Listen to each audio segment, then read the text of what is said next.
Hello and welcome back to One Trek Mind with me, Raptor. And me, Michael. And today we're going to be reviewing the next episode of Strange New Worlds Season 3, which is called, was it the Sehlat that caught its tail, if I correct? The Sehlat who ate its tail. Ate its tail. And Michael, do you want to summarize the episode for us? We begin with Kirk on the Farragut, and he's doing a personal log. He's very bored, discussing how everyone, including his captain, Varel, are perhaps abiding by the rules a bit too much. They're not, having as much fun as they could be, essentially. And it was kind of nice to see a Vulcan as a captain. I enjoyed that. It was, but it also sounds very much like the typical Captain Kirk that we all know. Yes, that's one thing I would say throughout this episode, actually, is I feel that he does a fairly decent job of portraying Captain Kirk as Captain Kirk. This didn't feel too different to Shatner's Kirk. No, yeah, it felt like a modernized take on the character, which I thought was done quite well throughout the episode, actually. He suggests to send a landing party onto the planet they're observing, but the captain doesn't want to take any unnecessary risks like that, and it's a good thing she doesn't, because immediately after the planet explodes, the Farragut is very critically damaged, and the captain is seriously injured, as well as something blocking their comms. We don't know what just yet, but we find out a little later in the episode. Yes, there's a nice Mass Effect style Reaper warm thing as it shows up. And then we jump into the intro before heading over to Enterprise. They arrive to help. They find an injured crewmate, take him to sickbay, and from there we have Uhura, Spock, and La'an making their way to the bridge to discuss what's going on. It's revealed that a focused gravitational beam destroyed the planet, which confuses everybody because they're like, what ship could possibly have a tractor beam that powerful in order to do that? They then have a quick conversation with Pike and Kirk, where Pike says he wants to beam everyone off the Farragut, play it safe, not take any risks here, which I think was definitely the right move in that scenario, but ultimately that does not happen as the massive scavenger ship arrives and captures the Enterprise and warps away before anyone can really do anything. At this point, we're given like a brief little backstory as to what the ship is. We know it's called the Sarslick, I think is what they called it. Yep.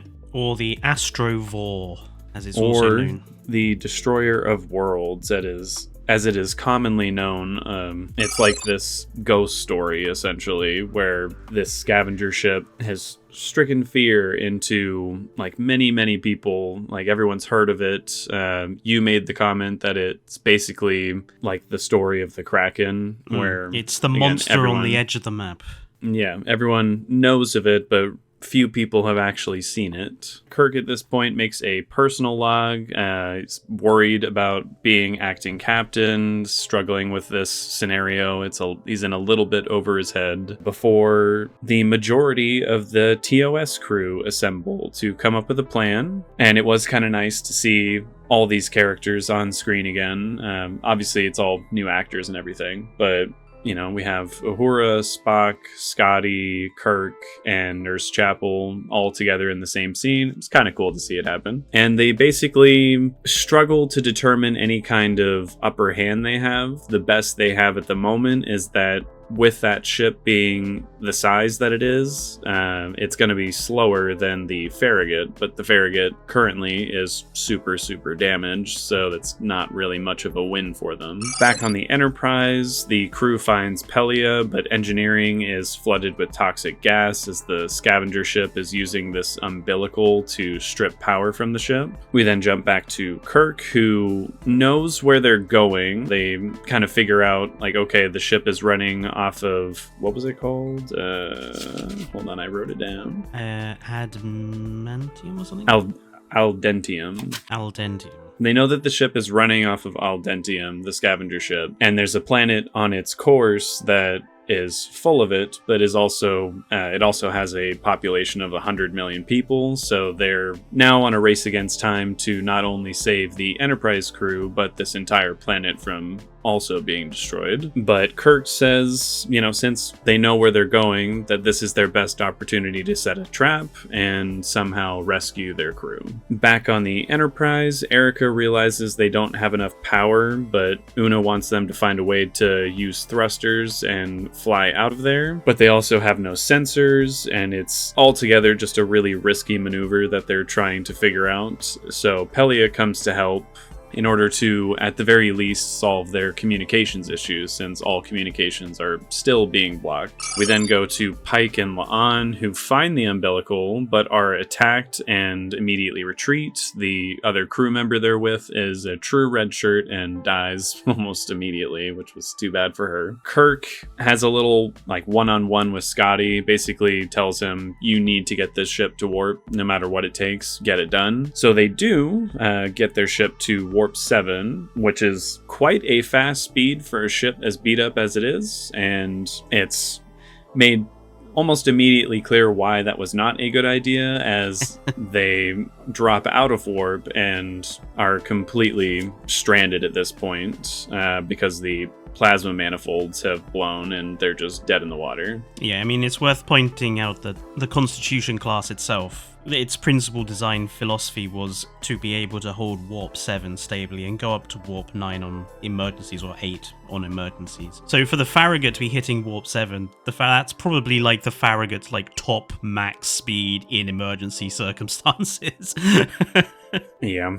But before this moment happens and they drop out of warp, we do have the first instance, canonically, where Kirk actually sits in the captain's chair and is fully in the role as captain, or acting captain. He's not technically captain. Everyone on the crew is starting to bounce ideas back and forth at this point. A lot of them want to basically abandon the current mission and try something radically different, but Kirk is not really having it. He says he needs to clear his head and leaves them, and in this moment they're all pretty concerned that he's not fit for duty, and do discuss the potential of relieving him of duty if necessary, because he is not exactly buckling under stress at the moment, but it looks like he potentially could. So they have, which is a fair in my conversation. opinion, yeah, I think it was a very rational conversation to have, where they're like, so what do we do if he can't handle this? Because there are procedures, there's policies and procedures in place for this very scenario, and we might have to remove him. And I did like that Nurse Chapel was like, I'm the acting head medical officer, so it's my responsibility to make that call, which we have seen in other Star Trek shows. Mm-hmm. I believe, I want to say the first person who ever brings that up was, why am I blanking on her name? Beverly? Yeah, I believe it was Dr. Crusher, who I remember being the first one to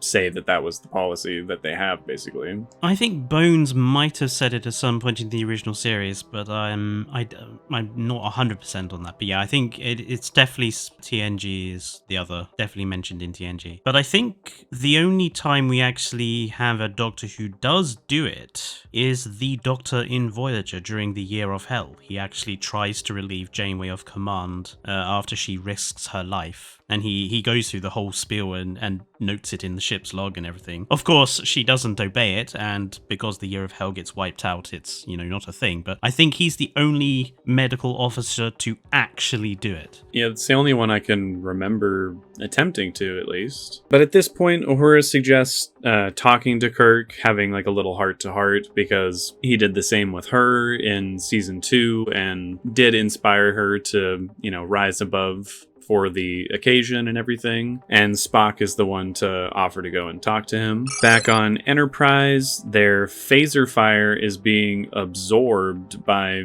these mysterious people from the scavenger ship. They have these little devices that are just sucking all that energy up, which is a bit of an issue. And then under pressure, they end up setting their phasers to kill and use a bottle of alcohol to distract them and escape the bar that they're in. What do you call that place again? Do they have a name for it the galley. He referred to it as the galley. The galley. We then get to see Pelia's room for the first time, which has to be an Easter egg heaven in there. so much stuff in there to point out. And Pelia pulls out an old rotary phone, or a bunch of them, so that they can establish communications across the ship by literally hardwiring it to the bridge and to the various decks that they need it. Spock then has his talk with Kirk, and Kirk is very open and honest in that conversation. He says, I feel frozen right now. I don't know what to do. And this is where the episode title comes in, with the dog who caught the car versus the Sehlat who ate its tail. And Spock is able to kind of convince Kirk to re-find that confidence in him, saying, nobody really knows what to do in command, but it's up to you to make the decisions anyways and try and find a solution for us. So that's what he does. He basically says to him to follow your intuition that you have, which will be basically sort of his command style in the original series anyway. He follows his gut a lot more than he necessarily follows the regulations. A lot more. Perhaps he follows his gut. I think, Spock, you might have created a bit of a monster with that conversation. Created a bit of a monster.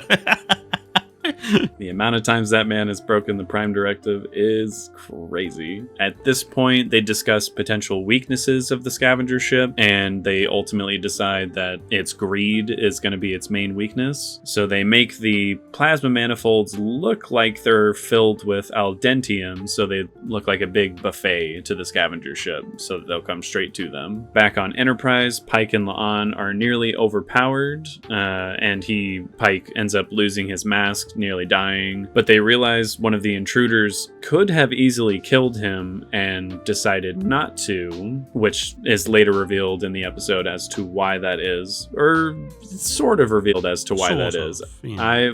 That's something I would like to discuss when we finish the recap. And then on Enterprise, they do decide to flood the umbilical with baryon particles. Did I say that right? Baryon? Yes, you did. Like baryonics. Baryon. Oh, that's a good way to remember it. The scavenger ship shows up, takes the bait of the Farragut, and they end up dropping their nacelles onto the ship, which disables the scavenger ship for a brief period of time. La'an and Pike use the baryon particles on the umbilical, and it detaches. And then Una depressurizes one of the airlocks to give them a little boost and shoots them out of the big mouth opening of the scavenger ship before the Farragut launches torpedoes inside and destroys it completely. And I have to say, this is probably the first time I've seen a ship destroyed that had the correct amount of oomph to it. Yes, it's one of Star Trek's. There's been a lot of modern Trek where a ship gets blown up, and I'm like, but it's supposed to be a huge explosion, like a big problem. This one finally felt like, oh yeah, that was a massive explosion right there. They did a good job with that, I think. It is at this point that Pike and La'an find one of the scavengers and discover that these scavengers are all human. They are not some alien race. They're not like monsters. They're not anything. They're just other human beings, which is a big plot point to kind of end the episode, where it's revealed that before First Contact, but after World War III, humans did build a ship and sent it off into space, but it disappeared. All the crew vanished, never heard from again. But it's unclear how they ended up like this exactly, and they leave that a mystery in the episode. They do not actually solve it, and I highly doubt we're ever going to come back to this and find out about that. So I think it's safe to say that will remain a mystery. We then get a nice little heart-to-heart between Pike and Kirk, where Pike relieves him of command since Captain Varel is now back in shape and everything. And despite the 7,000 human lives lost on the scavenger ship, he commends him for what he did. But Kirk feels like a tremendous amount of guilt over that huge loss of life, and the two of them discuss basically that that's what it is to be in command. Sometimes you're going to make some decisions that you truly regret for the rest of your life, but you have to make them anyways because you're the one who's in charge of keeping everyone safe. And I did really like that conversation. I I thought that was a nice bit of experience and wisdom that Pike could, instill in Kirk. And that is where we end the episode. So right off the bat, I would like to discuss the twist of them being a human ship from the World War III era, because I think both of us have some issues with it.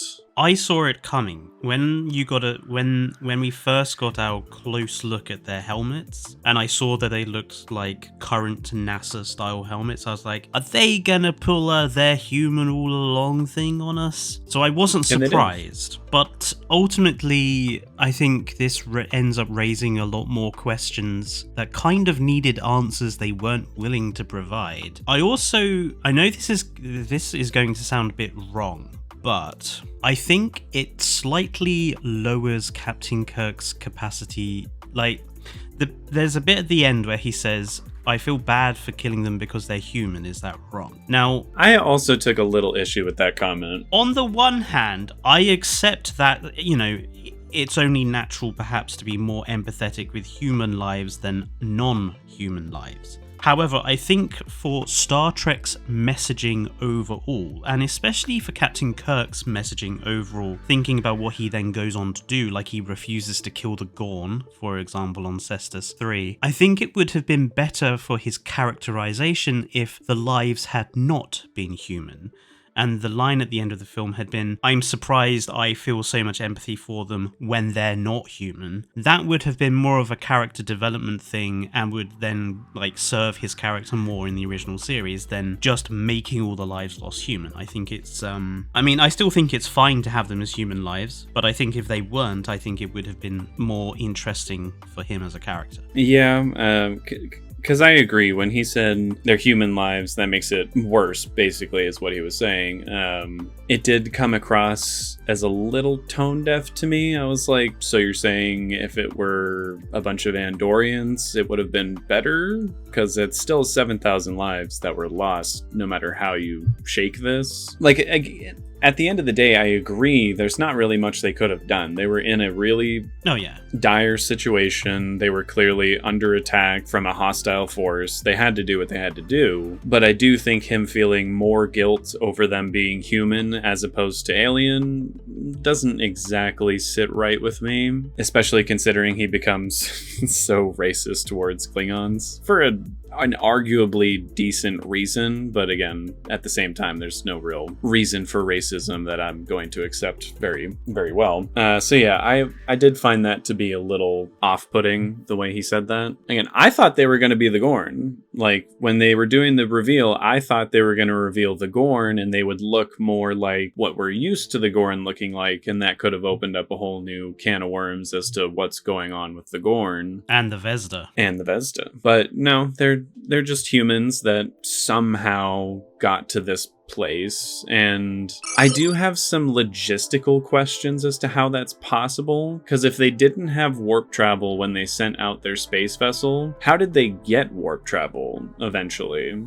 Did they come into contact with another alien species and stole it, or were they taught it? Did they learn it on the fly? How were they able to get far enough into the galaxy to have potentially met other species without warp travel? There's a lot of logistical questions where I'm like, I don't know if that makes a lot of sense. Yeah, so maybe I'm overthinking it, but I don't somehow doubt a primitive early human spacecraft with a bunch of humans on board could have found a civilization with warp drive and taken it, or gotten it, or understood how it worked, or any number of things. I mean, that's kind of always been the question I had, and actually it's a video I want to do with you at some point, is the whole Zephram Cochrane and Phoenix thing, because I have a little sort of my own headcanon as to the Phoenix, because I don't think it's realistic for the warp drive to have been invented in such a way based on the world as it's presented, but that's a different video. But yeah, it does raise some logistical problems. It raises some canonical problems as well, because apparently this is a post Third World War, very much clearly a USA spacecraft, which flies in the face of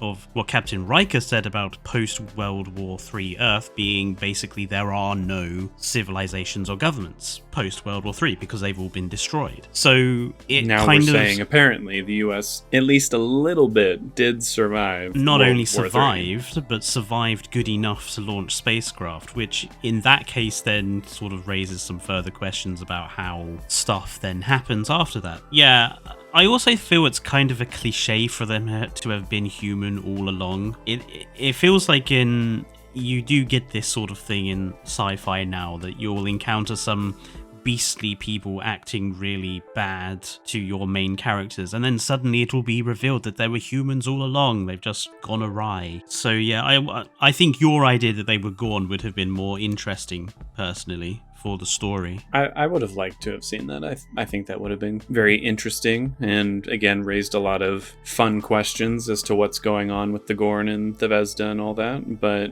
that's not what they did, so is what it is. But yeah, ultimately I do think this is probably my second favorite of the season, with last week's episode still taking the cake as the best episode, just because it did feel very much like Star Trek to me. There were tons of like great moments with the crew where they're bouncing ideas off of each other. They come up with creative solutions in order to overcome overwhelming odds and everything. I really enjoyed all that. But I ultimately think it's a weaker episode than last week's because it's not really doing anything new. It's stuff that we've all seen kind of done before. We've seen giant planet-eating ship things in Star Trek, especially recently. Yes. We've also seen, the twist that the ship is actually from a long time ago. It's a human ship and everything. We saw that honestly with V'ger, and beyond that, I'm sure there's other examples I'm forgetting right now. In fact, in one of the Star Trek Voyager video games, Elite Force 2, I think it was, they literally find they call it a scavenger ship as well. It's a ship it's got bits of Klingon bird of prey, a Terran Constitution class, and all sorts of other ships combined together because they are surviving in this sort of garbage patch zone of space that they've fallen into. So yeah, it's not even new to Star Trek. No. Ultimately, again, I liked the episode, but I just feel like it wasn't doing anything really unique. So it can't score too high in my opinion. I do think this season overall has been a bit weaker, so this is still one of the better episodes in the season, I think. It's just, I would have liked to have seen them do something a little more new or interesting with some of these concepts, particularly my Gorn suggestion. I think that would have been really cool. Do you kind of like the interesting, some elements of what happens in this episode kind of link to both the end of Series 1, the episode where Captain Pike changes history by refusing to follow the Romulan bird of prey, and that causes a Romulan war. And then that same, is it Errand of Mercy? No, it's not that one. Balance of Terror. Yeah. And the Balance of Terror episode where Kirk decides to go after the Romulan bird of prey without authorization because he thinks it's the right thing to do. I feel that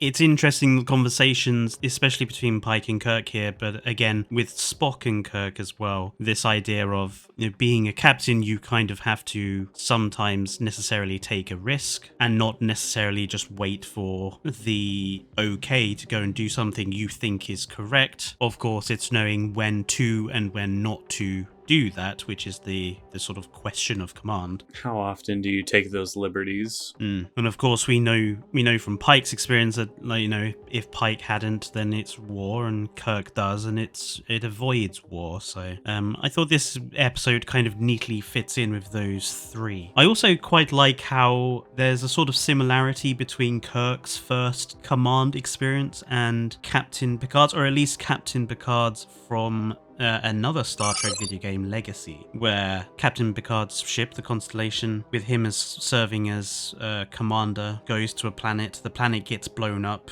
ship gets damaged, captain gets killed, and Picard has to take command. So I quite liked the sort of similarities between their first days, at least by Star Trek Legacy, which is not canon, but I like to add the game bits in here. I'd be willing to bet they took inspiration from that, at least, considering all the similarities. But yeah, I'm kind of with you. I thought it's an okay episode. It's just not like revolutionary. It's the sort of thing we've seen before. There's some nice references in it. There's some nice moments in it. Pelia, wiring up the Enterprise to use telephones, very Battlestar Galactica of her. I wonder if this is why, come the time of the original series, there are all those wall panels in the walls, because we haven't seen them in Strange New Worlds. I mean, we have. Have we? I mean, they're not in like every corridor, but no, but they there. do seem to be very much more common in the original series. So I wonder if like this idea of having a solid state sort of communication system, old-fashioned communication system, catches on.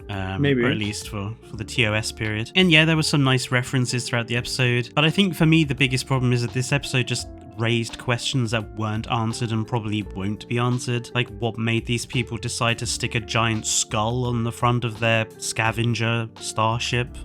I guess just because it looks cool. Is my guess. Yeah.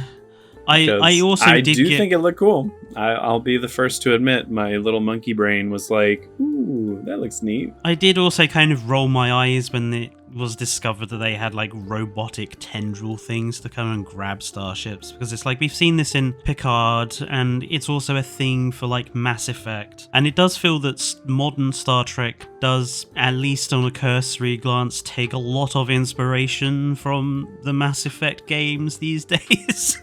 Which, I mean, I love Mass Effect, but I like Star Trek for different reasons. I think Star Trek should be its own unique thing. So I do agree with that. Although, these were basically just fancy grapplers, and I love me some grapplers. Yeah, I mean, we know La'an loves grapplers, don't we? Is it La'an or is it Ortega's? No, yeah, it's La'an.